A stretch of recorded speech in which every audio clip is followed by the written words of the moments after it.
Nos encontramos con Mónica Contini, que nos está contando su experiencia americana, y estábamos hablando sobre el hiking en el Gran Cañón del Colorado. Y me cuenta que hay una parte para turistas, que es este mirador que It's a construyeron. glass platform, yes. Sí, con una plataforma de cristal que es impresionante. Y después, bueno, yo la experiencia que viví fue entrar con el helicóptero, que es algo, vamos, fantástico, porque vuelas todo por el Gran Cañón, Sí. y te aterrizas en un montículo a la mitad del Gran Cañón, y te tomas allí una copa de champán y un sándwich, o sea que es... Pero bueno, para los más aventureros como Mónica, ella bajó hasta abajo. Cuéntanos por qué zona, porque me decías que esa es una zona muy turística, pero tú fuiste a la zona de los indios. No, eso donde yo bajé è la Grand Canyon, la parte, the most important part. Sí. The area where this glass platform is not actually inside the Grand Canyon National Park, but it's inside an Indian reservation. If I remember well, it's the Hopi Indians reservation, and they built it a few years ago. And to reach it, you have to go out from the Grand Canyon National Park, drive about 50 kilometers, and about 50 kilometers, and then you turn right again at one point and go into the Indians the reservation, and eventually you arrive where this glass platform is. If I had had more time, I would have visited, because my idea in my itinerary was also the idea to visit the Indian reservation. They have a beautiful area with waterfalls and stuff, but it's a 2-day hiking to reach there. It's not possible to go by car, so I didn't have time. But I know that the glass platform is outside the Grand Canyon National Park, and it's inside the Indians Reservation. I'm sure it's beautiful. I think it's more a tourist trap. And it takes more or less to go down and up around, yes, around 1 day. 7 hours, hiking hard.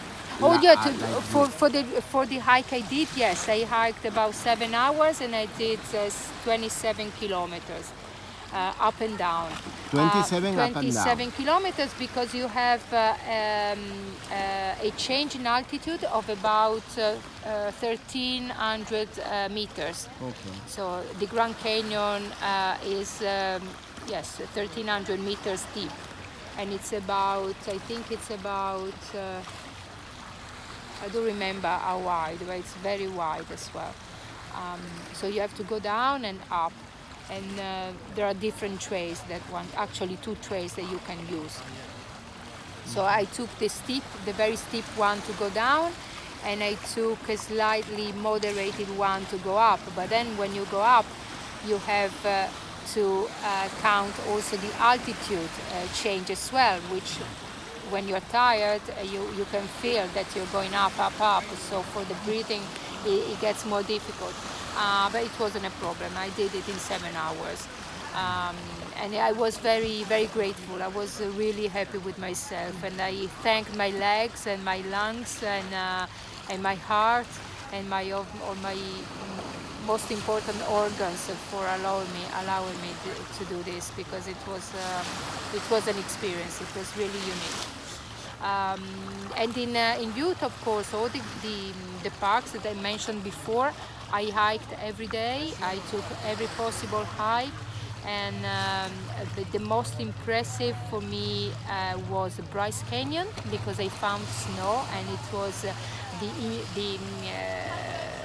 to see the red rocks covered with white, and then some pinnacles coming out from the snow, totally red.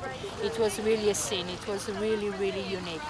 And so Bryce Canyon I really loved, and then I loved the driving from one place to the other. I can't even describe what I saw. I was speechless. I think I drove for hundreds of kilometers with my mouth open, like really jaw-dropping beauty, jaw-dropping beauty in Utah. I certainly want to go back because I want to explore more, I want to camp more. But in Utah, I finished after visiting all the parks, I drove south and I finally arrived in one small place called the Mexican Hut. The name is given by a rock which resembles a sombrero, and I slept there by the river, the San Juan River it's called, and it was a beautiful little, very old hotel looking over the river. I stayed there, and the day after it was another highlight because I reached the Monument Valley. Have you been to the Monument Valley? No, Okay. no, I've never been there. Monument Valley. Is where the President of the United States are? No. The three faces. You mean? It's not that. No, it's not that. That's in South Dakota or North Dakota. Okay. The three faces of no. Monument Valley is when you reach Monument Valley is where Forrest Gump stopped. Ah, You remember Forrest Gump when he stopped and he said, "I'm pretty tired now. I think I go back home." And behind him, it's the main image of Monument Valley. So. I drove, and when I reached the marker where Forrest Gump stopped, I stopped as well to take pictures, and it was really nice. I love that movie, and I continued, and I slept in a beautiful. That was a treat of my trip, because I spent more than I could have done. Staying in a very beautiful cabin inside the park. Monument Valley is part of the Navajo tribe reservation, so everything inside the park is dealt by them. If you want to take a jeep to go inside and drive around the rocks, you have to go with them. Otherwise, you can take your car. The hotel is managed by them. Everything is Navajo there. I spent the night in this beautiful cabin, and I drove like a crazy around the rocks and around the mesas, and the sunset was absolutely stunning. That was my Monument Valley.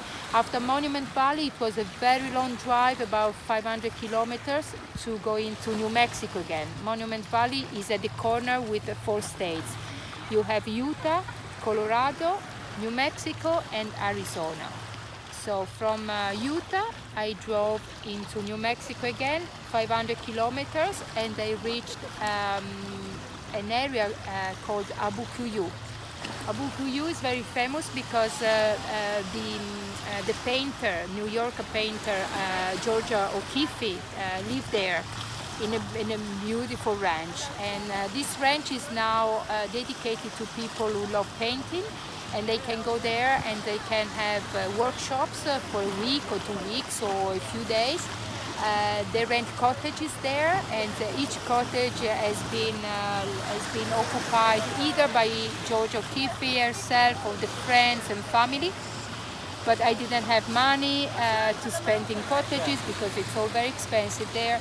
And on top of that, I love camping, so I pitched my tent and I slept under the stars, totally by myself, and nobody was there. And it was the most splendid nights I spent in this trip.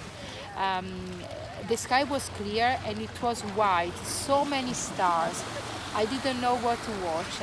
It was white with stars, pitch black around me, and the white sky. It was incredible. I really tried not to fall asleep because the beauty was too much, and I was lying down inside my sleeping bag. I was very warm and so happy. I can't describe. It was unique.